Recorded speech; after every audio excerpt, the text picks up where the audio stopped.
Another day, another dollar, as they say.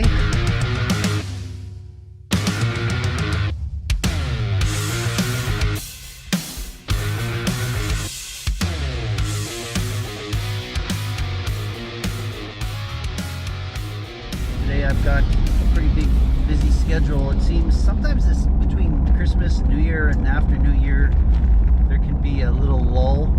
There's always that pre-Christmas rush. Guys are buying equipment and for tax reasons, and you know, once Christmas comes and New Year's comes, it basically shuts down for a month or two. Typically January is known as the farm show season, but this year with COVID, all the farm shows are closed, so it'll be just like another month trying to sell equipment now, where normally we're out in Brandon or all over the province at different shows, and that takes up a lot of time. One of the cool things about this job is the road time I get. I get to drive around quite a bit to visit different customers across the province. A lot of people think that's great. You get in your car and just, you know, have one big road trip every day, and I wish. Between customers, I'm on my way from home to the customer today, but I'm constantly dealing with different issues and putting out fires. Here I thought it was going to be a nice quiet drive up to Brightstone Colony, but I just got a call from a customer who says his nav controller never showed up. We shipped it by a Purelator, and it got delivered to a receiving location in Morris, Manitoba, and it's missing. So, you know, there is reason for concern, because that's a $7,000 piece of equipment. So for the next, I don't know, 15, 20 minutes, half an hour, now I'm going to be trying to track down a missing component.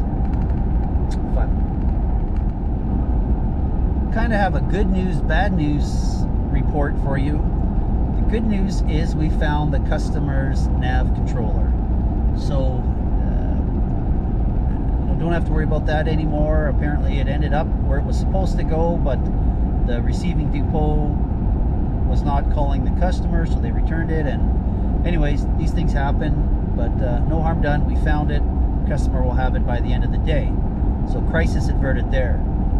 But the bad news is now the same customer is saying that he never received his monitor display. So same process now. I'm going to have to spend some time looking into that and trying to find that, because that's even more expensive than the nav controller and certainly more fragile. So, well, this is our shop. I guess if we were watching MTV Cribs, this is at the point I would say this is where all the magic happens, and I certainly spend a lot of time in here. Those that know me best know I don't like equipment outside. I don't like it in the rain, I don't like it in the snow, I don't like it in the hot, and I don't like it in the cold. I like it undercover, just to keep it away from the elements. So when you look around the shop, you get an idea that it's pretty full right now, because I've got everything I possibly can parked in here, and anything that is outside right now, it just kills me to see it, but what can you do? I can only get so much in here, and that's good enough. The other thing, and the main thing that the shop is for maintenance. The thing about agriculture, you know, you always hear farmers whining about how they don't have time, and they always seem to be in a rush, but that's because in farming, time is money. And whoever came up with that saying, time is money, had to have been a farmer, because it's so true. So it is imperative in any operation that it runs as efficiently as possible. So we take the time in the winter when things are slower to go through everything. Not only do we do all just the general maintenance, change the oils and stuff like that, but we also repair things that may be breaking or starting to wear out, so we don't have to change it in the busy season. At the end of the day, breakdowns are going to happen, right? So, you know, take care of what you control and then deal with what you can't. It's simple as that. And I've got a lot of big projects. We just bought an air seeder this fall. Haven't used it yet, but there's a lot to do with our Challenger tractor. We run a 1999 Caterpillar Challenger 95E, and there's a lot we got to do. I got to put all the monitors in it. I got to put some hydraulic valves in it, and even have to put a case return line. So we're going to spend a lot of time in the shop this winter doing these projects, as well as just the general maintenance on all the other equipment. It's Saturday, so I thought I'd take some time to check and see what's going on with the grain that we have stored inside the bins at our storage facility.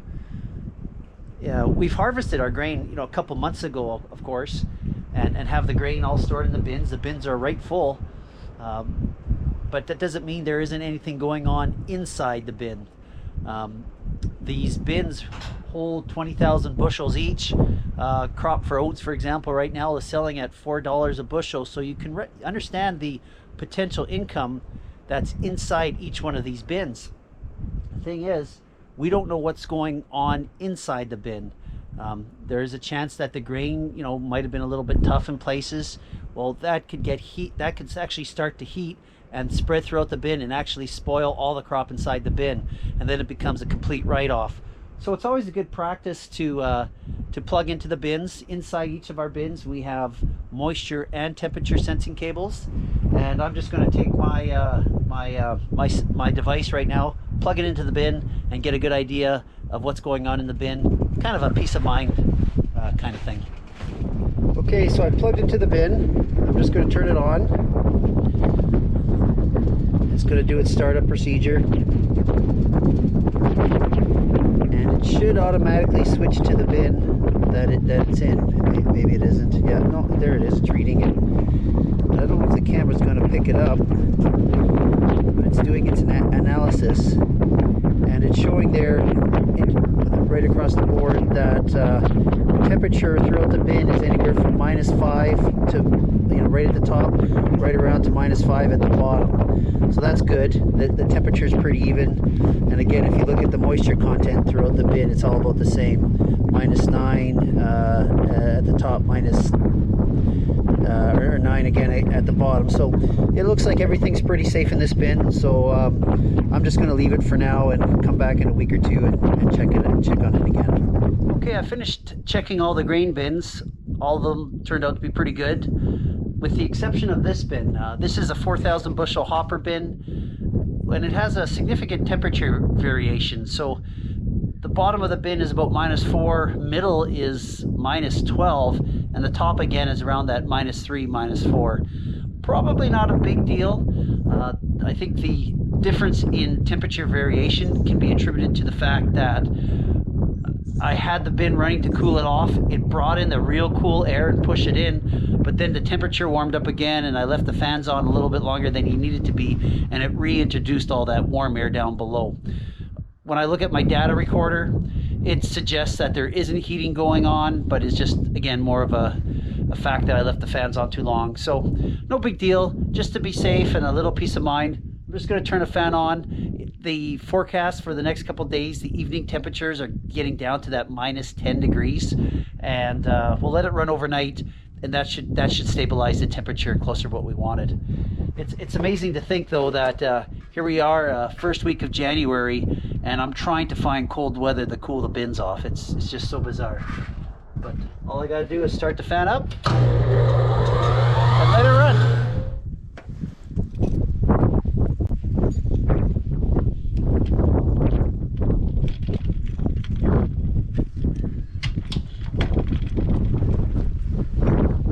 All right, it's time for this week's mailbox. Brought to you by Canada Post. Get it? Canada Post? Anyways, this week's mail is from Kyle. Ryan, what is the meaning behind Maga Farms? Making agriculture great again? Well, thanks for your letter, Kyle. No, it's not making agriculture great again, although that wouldn't be a bad banner to apply. I've certainly seen it used for worse acronyms lately. Maga Farms is really a play on my name. With my last name being Saramaga, since I was a kid, I've always had the nickname Maga. To this day, a lot of my friends and buddies still call me that. When we were coming up with a farm name, I wanted something that could be associated with me, so I thought Maga was a real good fit there. But what I really liked about Maga Farms is when you hear the word mega, you often think large and big. And I think being a small farm, having the name MAGA in it was kind of was just a fun idea. So there's no hidden reference to anything in there. It's just a simple fun name, Maga Farms.